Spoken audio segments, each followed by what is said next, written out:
Sebastian Fundora beats Chordell Booker and then denies mandatory Xander Zayas of a face-off. In this video, I'm going to break down my thoughts and give my interpretation and my feelings on the situation. So I made a video, check it out. Chordell Booker got stopped in the 4th round by Sebastian Fundora.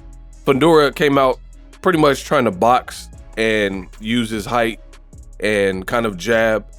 But in the 3rd round, he had some success where he seemingly hurt Booker, and he just built off that in the following round, in round 4, and he just piled on the pressure, vicious combinations. Booker's nose almost looked broken, like he was busted up and bleeding from the nose, things like that. And then, Fundora did what he does and put together combinations, vicious uppercuts. Really a lot to deal with given his frame. Like if he was a smaller, shorter dude with shorter arms, it would just be regular. But given his frame at that division, he becomes a problem because it's a puzzle that you have to try to figure out given his size. It's like fighting a tree, you know what I mean? And he likes to fight on the inside, so he has that going.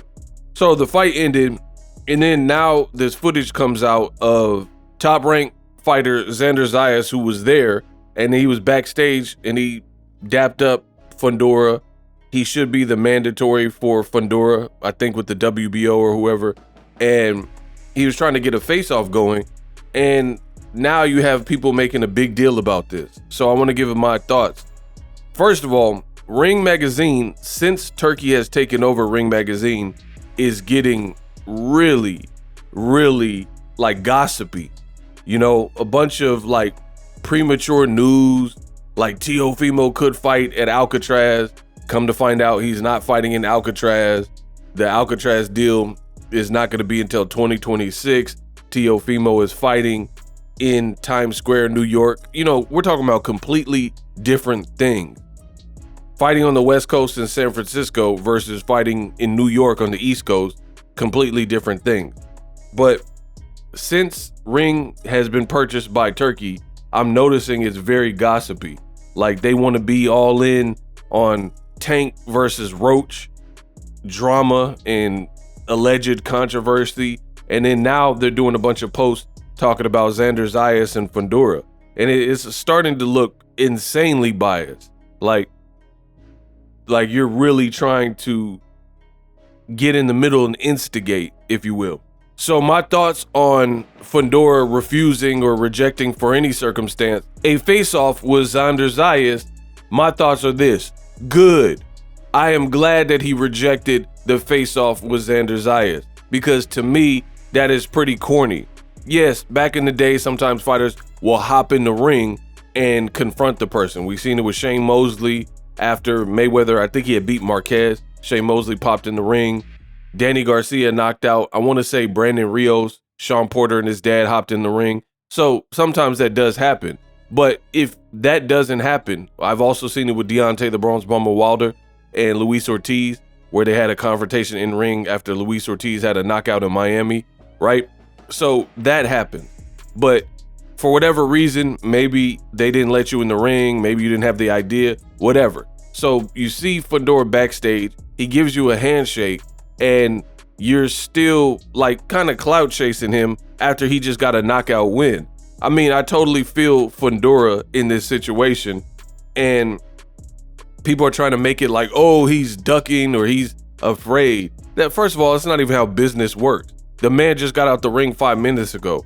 For me, I feel Fundora 1,000%, because I would want to collect my check, see my family, and probably get something to eat.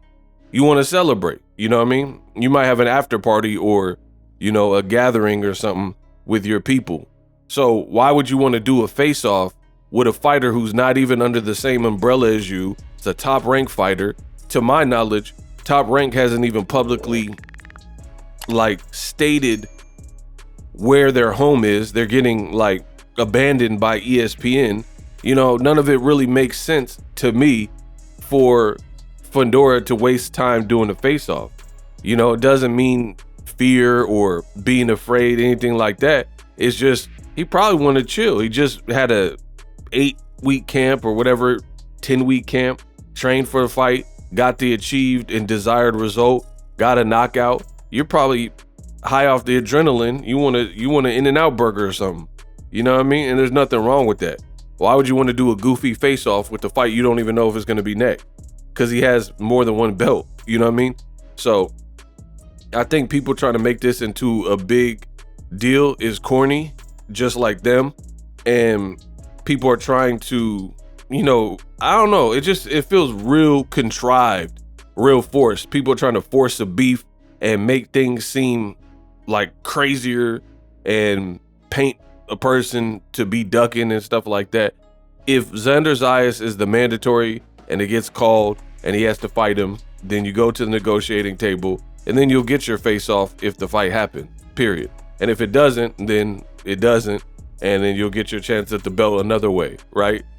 So for me, I didn't really see a big deal about it, but I seen the chatter and people were trying to make this into a big deal because I guess Fundora's sister said what I'm saying, basically. There's really no point to do a face-off. What are we doing a face-off for? Like, let my brother chill, pretty much. And I feel her, and I feel Sebastian Fundora. You just caught a body, you look good, you're a champion. When you're the champion, people have to do these stunts with you. When you're the desired, you know, top of the hill, people have to come to you and clout chase and all that. You never really see this with PBC fighters. Like, you'll see PBC fighters, like, and I never see him at, like, I never seen Tank at a Devin Haney fight. I never seen Tank go to Shakur Stevenson fight, but they all go to his fight. Is Shakur being like Tank's dressing room taking pictures and stuff, and Devin Haney, there's a picture of him when Tank got a knockout and Tank is celebrating on the turnbuckle, and it looks like Devin Haney seen God or something, the way he's like looking up, you know, in awe at Tank's knockout. So I don't see PBC fighters really doing the same stuff, like the clout chasey stuff. And it's a bit weird. And then, like I said, to boot, you got Ring Magazine who are trying to amp it up and instigate. Live streaming can be tough, which is why I use StreamYard. Click the link in the description for StreamYard, which is an awesome tool that enables you to set up your stream with ease of use. Get great results with live streaming. It's what I use. Stream to social media with ease with StreamYard. Live streaming is here to stay. Engage with your audience using StreamYard. Great way to reach out to your audience and connect. So you need a tool that can do that.